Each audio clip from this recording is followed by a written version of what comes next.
काही पदार्थ असे असतात की त्यांचं नाव जरी मनात आलं तरी खाण्याची इच्छा आवरत नाही. मग काय, कालपासूनच दहीवड्यांचा बेत डोक्यात होता. म्हणून सकाळी डाळ भिजत घातली आणि नंतर निवांतपणे वडे तयार केले. आता ह्यात सगळ्यात महत्त्वाचं म्हणजे वाटलेली डाळ चांगली फेटून घ्यायची. मग हळूवार वडे तेलात सोडायचे. गरमागरम तेलातून बाहेर आलेले सोनेरी वडे पाहिले की एक दोन तिथेच खावेसे वाटतात. पण दहीवड्यांसाठी थोडा संयम ठेवावाच लागतो.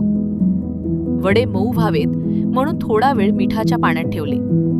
आणि मग काय, सगळ्यात आवडतं काम, थंडगार घट्ट दही फेटून घेऊन त्यात मऊ झालेले वडे, वरून गोड चटणी, हिरवी चटणी आणि थोडीशी तिखटाची भुरभुर. पहिला घास घेतला आणि खरंच मनाची क्रेव्हिंग पूर्ण केली.